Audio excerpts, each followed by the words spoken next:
Oh yeah.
Okay, come on in. Closer. Come on. Come on, Phil. We got room over here. Phil, come over here. We have U.S. Marshals from Guam here. Just say hello. We're happy to have them here. And first of all, thank you all for being here.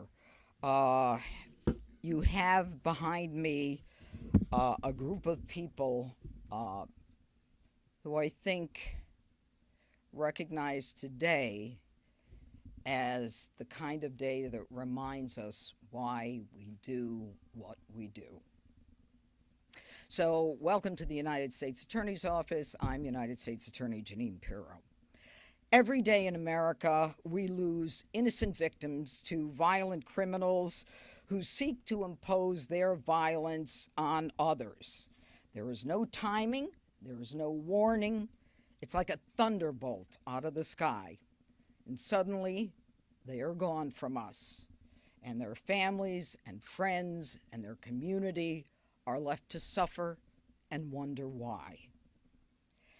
This is not only illegal, it is immoral, it is unacceptable, and we're not going to tolerate it. And that's why we're here today. Today, I stand here to address specifically the tragic event that has shaken D.C., the senseless, fatal shooting of a 21-year-old intern by the name of Eric Tarpinian Jackham, who was fatally shot in Northwest D.C.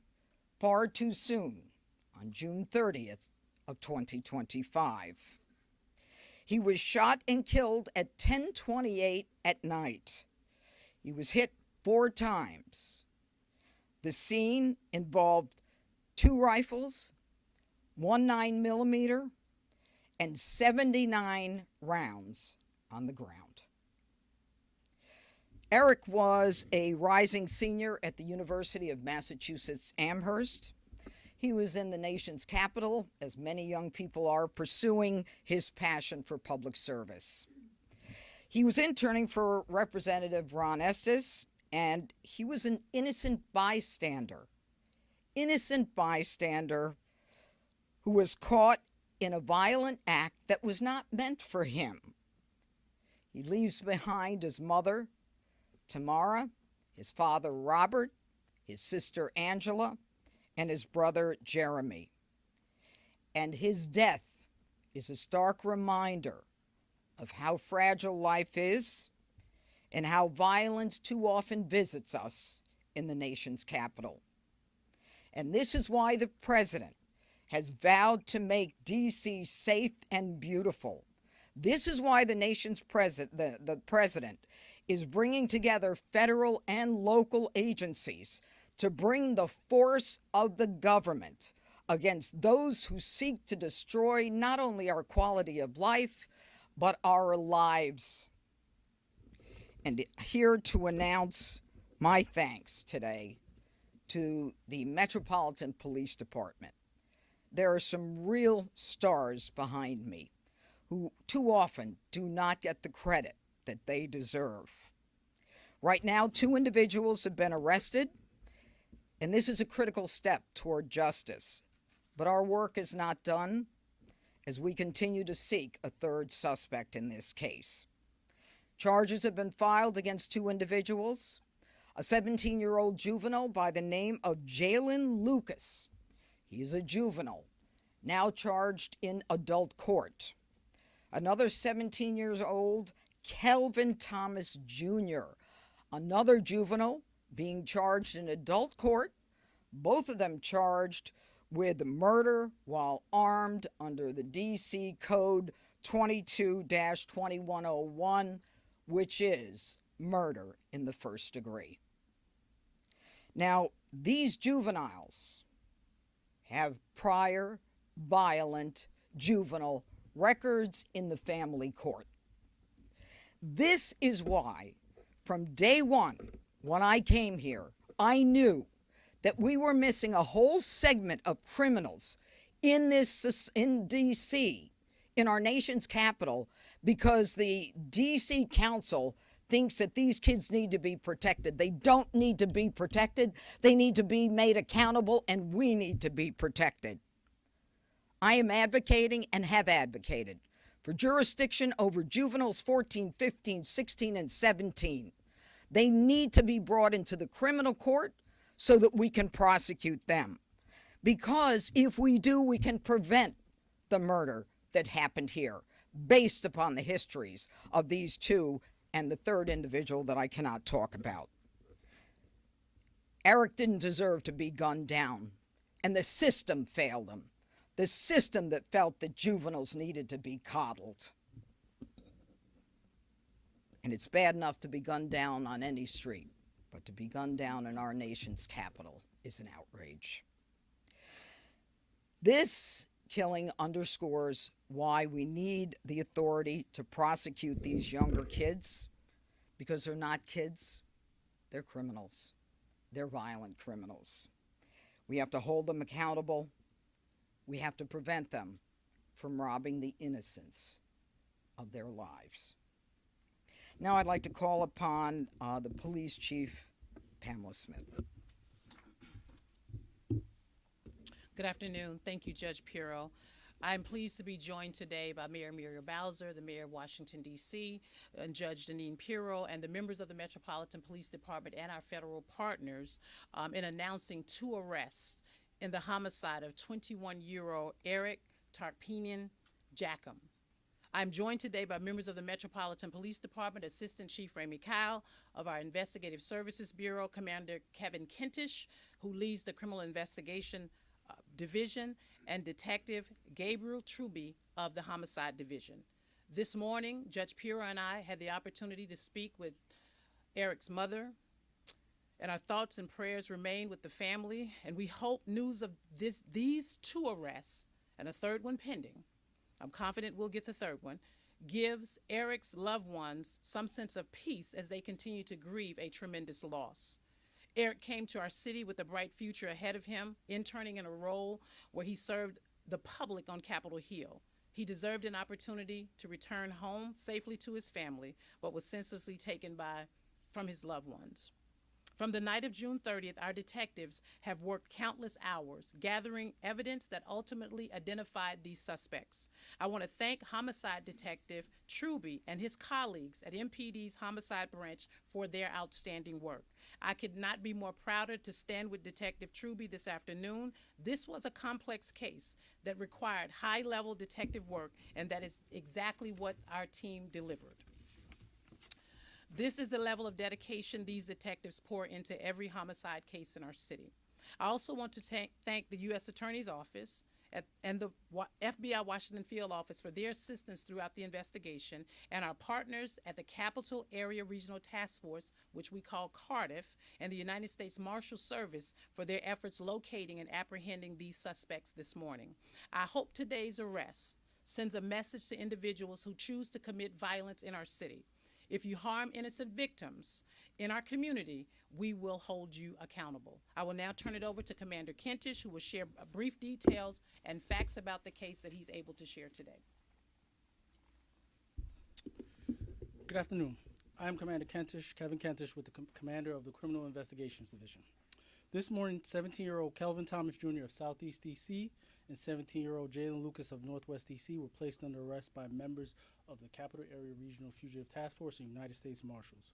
They were arrested pursuant to a D.C. Superior Court arrest warrant, and they were both charged with first-degree murder while armed, premeditated. Both are being charged as adults in this case under our Title 16. The investigation revealed that around 10:30 p.m. on the night of June 30th, our suspects got out of a vehicle at the intersection of 7th and M Street Northwest. They opened fire in the direction of two individuals that were riding a bike southbound in the 1200 block of 7th Street Northwest.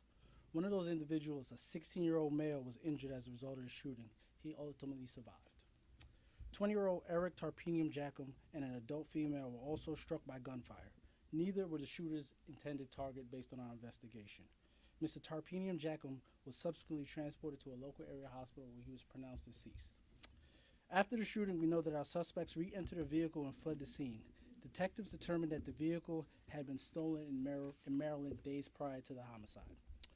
Shortly after the homicide, the vehicle was also recovered unoccupied in Maryland. Over the course of the investigation, detectives spent hundreds of man and woman hours analyzing surveillance video footage around the shooting, in addition to multiple other surveillance video footage in the area. That video footage, along with the assistance of community members and analysis of evidence recovered throughout the investigation, ultimately led to the identification of 3 suspects. Once those 3 suspects were identified, we applied for search warrants that were granted that day. Following the identification of our suspects, we then sent our warrants over to Cardiff. During that process, Cardiff and the United States Marshals were able to identify our suspects and locate them this morning. At this time, detectives believe that the shooting was a result of ongoing neighborhood crew dispute. We are still investigating this case, and ultimately, if you have any additional information, please call 727-9099. And if you have any information that you wish to remain anonymous, please text us at 50411. I will now turn it back over to Judge Pirro for any other comments. Thank you. Mayor Bowser. Thank you, Judge. I want to echo what we've heard today about ensuring that there is justice for Eric. Any level of gun violence in our city is unacceptable, and certainly someone just walking up the street in the evening on one of our DC streets should be safe in doing so. I wanted to be here with the Chief of Police, with our outstanding detectives and investigators and our federal partners, to thank them for the many, many hours of work, hard work, putting the pieces together to ensure that there is justice served here. I couldn't be prouder of MPD. My condolences certainly go out to the family, and I want to thank Judge Pirro for her attention to this, not just through this arrest, but all the way through the prosecution. I didn't mention that the United States Marshal, Gaddy Serralta, is here. Gaddy, you want to say anything? Just Go ahead. the only thing I can say is that the focus of the task force going forward is to catch and arrest and bring to justice the 3rd individual that we're looking for. Thank you. Okay.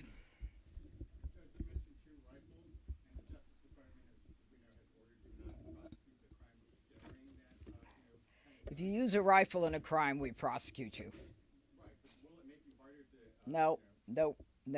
You see, the problem with that was not recognizing that you use a rifle or a shotgun in a crime, you are going to be prosecuted. There is no there is no problem going forward with those prosecutions. I'm sorry? Well, the thrust of your question is really not a part of this case. We've got shotguns, actually rifles, and a 9mm, okay? And we had a shootout. And by the way, there isn't just this one homicide victim. There are 3 other victims. They did not die, and a fourth victim who suffered shattered glass, I believe, on her face. So there are other victims as well in this case. Yes. Judge, and this is also for the mayor. Do you expect that the process that you're advocating for, which is to take more of these juvenile cases, is that something that you require Congress's approval, and do you have the city's or the mayor's support for that? Is my first question on this. Okay. To answer the first, and I'll let the mayor answer the second. Number one, the D.C. Council has coddled young criminals for years. They reject mandatory minimums that the law requires. They don't force judges to follow the law. They have something called the youth rehabilitation and the incarceration reduction, as well as record sealing. Everything we do, the D.C. Council is looking to change to benefit the criminal. To specifically answer your question, we're going to need Congress to change the law. And I believe that if there's any case that calls for it, it is this case that makes it clear that these young punks who are on the street with guns, shooting at each other, killing innocent people, they need to be brought into my system and not in the family court system for rehabilitation, because they've been in that system more than once. And I don't think they've been rehabilitated. Go ahead. Well, I'm not going to comment on any pending legislation, but I will say this. The reason why we're here talking about 17-year-olds being charged as adults is because the U.S. Attorney has that authority for 17-year-olds. And I think I would agree with the judge that cold-blooded murder qualifies as a crime that should have a 17-year-old considered as an adult. And Judge Pirro, just to follow up on the ongoing, I guess, war of words, where we might describe it between you and Judge Faruqi, I'm just wondering, one of the things, he had very sharp words yesterday saying that the office essentially had lost some credibility. In his view, what do you say to the grand juries which are returning true bills, and is there a change that needs to come from your end of things? Absolutely not. Judge Faruqi has never really met someone with an illegal gun that he hasn't felt some compassion for, okay?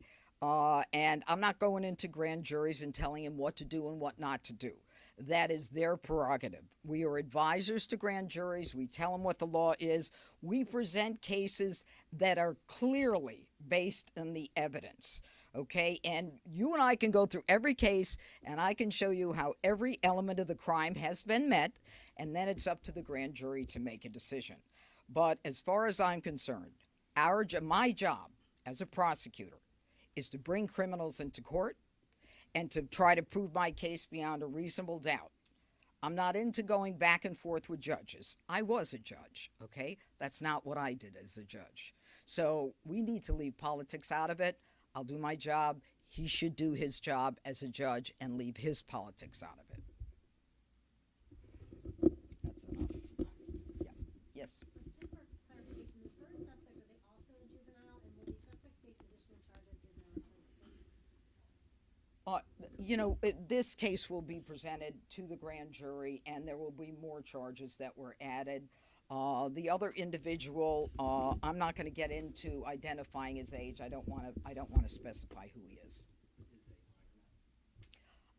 He's a teenager.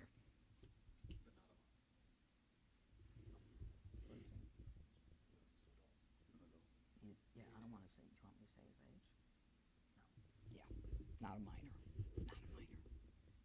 Last question. Judge Bureau, would you consider seeking the death penalty in this case? And for Mayor Bowser, Attorney Pierre has said that she would consider seeking the death penalty in certain cases, such as the Capitol Jewish Museum shooting. Is that something that you would consider? Number one, under the D.C. Code, which is what they're being prosecuted under, 22, I think it's 2201, there is no death penalty in the D.C. Code, so it's not a possibility. It's only a possibility in federal cases. This is not a federal case.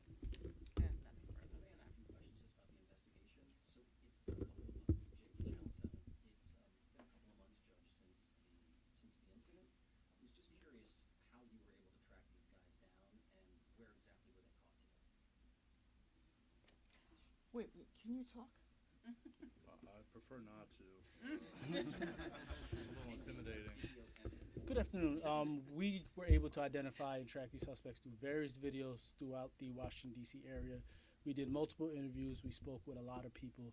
And in reference to this morning, all suspects were apprehended in the District of Columbia. Where? I'm not going to specify exactly where, but they were apprehended in the District of Columbia. Past couple of months. Do you have a sense? I don't know. We've been investigating the case. What they've been doing on a day-to-day basis would have to be asked to them.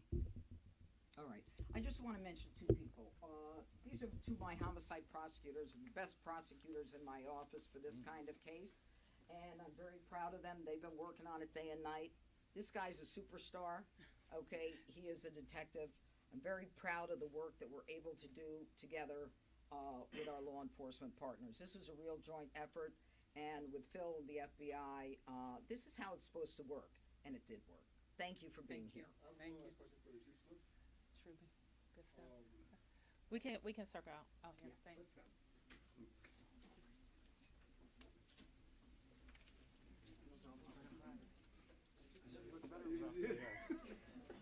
Not the facial.